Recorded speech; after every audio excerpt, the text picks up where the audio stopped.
നമ്മൾ രാവിലെ നല്ലതിന് വേണ്ടിയിട്ട് ചെയ്യുന്ന കാര്യങ്ങൾ അതിനകത്ത് ചിലത് നമ്മളെ നെഗറ്റീവായിട്ട് ബാധിക്കും എന്ന് നമ്മൾ എപ്പോഴെങ്കിലും ചിന്തിക്കാറുണ്ടോ? ഞാൻ പറയുന്നത് ഹിയറിംഗ് അല്ലെങ്കിൽ കേൾവി റിലേറ്റഡ് ആയിട്ടുള്ള ഒരു ഇഷ്യൂ ആയിരിക്കും. ഈ വീഡിയോ ഫുള്ള് കാണുക, നിങ്ങളിൽ ചില ആൾക്കെങ്കിലും ഇത് ഉപകാരപ്പെടും. ഞാൻ രാവിലെ ഓടാൻ പോകുന്ന ആളാണ്, മാരത്തോൺ ഒക്കെ ഒരുപാട് ഇഷ്ടപ്പെടുന്ന ആളാണ്. അപ്പോൾ ഒരു ലോങ് റണ്ണിങ് സെഷൻസ് ഒക്കെ കാണും. ഓടുന്നത് വളരെ നല്ല കാര്യമാണ്, യെസ്. പക്ഷേ ഇത് ഞാനും തുടക്കമേ ചെയ്തിരുന്ന ഒരു സംഭവമാണ്. നമ്മൾ ഓടുമ്പോൾ ഇയർഫോൺ വെച്ച് പാട്ട് കേട്ടിട്ടായിരിക്കും ചിലപ്പോഴൊക്കെ ഓടുന്നത്. എസ്പെഷ്യലി ഈ പാട്ടിന്റെ ചില ആൾക്ക് ആ ഒരു അത് ഭയങ്കര മോട്ടിവേഷൻ ആയിരിക്കും. നമ്മൾ കുറേ ഓടി നമ്മൾ ഭയങ്കരമായിട്ട് തളരുമ്പോൾ ഈ ഒരു പാട്ടിന്റെ ആ ഒരു ഋതുവൊക്കെ ആയിരിക്കും നമുക്ക് ആ ഒരു മോട്ടിവേഷൻ തരുന്നത്. പക്ഷെ നമ്മൾ ഓടുമ്പോൾ ചിലപ്പോൾ ഈ ഇയർഫോൺ ഇങ്ങനെ ലൂസ് ആകാനുള്ള സാധ്യതയുണ്ട്, ലൂസ് ആവും. അപ്പൊ നമ്മൾ എന്ത് ചെയ്യുന്ന വെച്ചാൽ ഒരു വിരൽ വെച്ച് ചിലപ്പോൾ ഒന്നുകൂടെ ഒന്ന് അകത്തോട്ട് അമർത്തും. അപ്പൊ ഓടുകയാണ്, അപ്പൊ അത് അമർത്തുമ്പോൾ നമ്മളത് അവിടെ വേദന എടുക്കുക, അതൊന്നും നമ്മുടെ മൈൻഡിൽ കാണില്ല. വിരൽ വെച്ച് അങ്ങ് അമർത്തും. ഓക്കെ, ആ ഒരു പാട്ട് ശകലോണ്ട് ബൂസ്റ്റിൽ കേൾക്കാൻ വേണ്ടിയിട്ട്. അപ്പോൾ എന്താ പറ്റുക, ആ ഒരു പ്രോക്സിമിറ്റി, നമ്മുടെ ആ ഒരു ടിംബാനി മെംബ്രെയിനും ആ ഒരു ഇയർഫോണും അടുത്ത് വരാനുള്ള സാധ്യത കൂടുതലാണ്. സോ അത് അത്ര നല്ല കാര്യമാണോ? അല്ല. നമ്മുടെ ടിംബാനി മെംബ്രെയിനോട് എന്ത് സാധനം അടുത്ത് വരുന്നതും അത്രയും നല്ലതല്ല. ഓൾസോ നമ്മൾ ഓടുമ്പോൾ നമ്മുടെ ബ്ലഡ് ഫ്ലോ കൂടുതലും ആ ടൈമിൽ വർക്ക് ചെയ്യുന്ന മസിൽ ഏതാണോ, കാലിന്റെ മസിൽസ്, അങ്ങോട്ടായിരിക്കും ബ്ലഡ് ഫ്ലോ കൂടുതലും വരുന്നത്.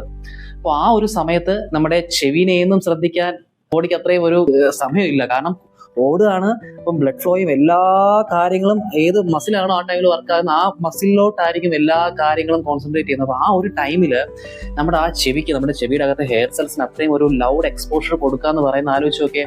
ചെവി അത്രയും, അല്ലെങ്കിൽ ചെവിയുടെ അകത്ത് ആ ഒരു ഹെയർ സെൽസ് അത്രയും ഒരു സുരക്ഷിതമായിട്ടുള്ള ഒരു എൻവയോൺമെന്റിൽ ആയിരിക്കില്ല വർക്ക് ചെയ്യുന്നത്. എസ്പെഷ്യലി നമ്മൾ ഓടുമ്പോൾ ആയിരിക്കും അല്ലേ, അത്രയും നമ്മൾ ശ്വാസം ബ്രീത്ത് ചെയ്യണം. അപ്പം ഇതിന്റെ ഇടയിൽ കൂടെ നമുക്ക് ചിലപ്പോൾ ആ ഒരു പാട്ടിന്റെ സൗണ്ട് അത്രയും ക്ലിയർ ആയിട്ട് കിട്ടണം എന്നുള്ളതില്ല. അപ്പൊ നമ്മൾ എന്ത് ചെയ്യും, നമ്മൾ മ്യൂസിക്കിന്റെ ആ ഒരു പാട്ടിന്റെ സൗണ്ടും അതിനനുസരിച്ചിട്ട് ഒച്ചത്തിലായിരിക്കും നമ്മൾ വച്ചിരിക്കുന്നത്. ഇതൊന്നും നമ്മൾ ആ ഒരു ടൈമിൽ നമ്മൾ ശ്രദ്ധിക്കില്ല.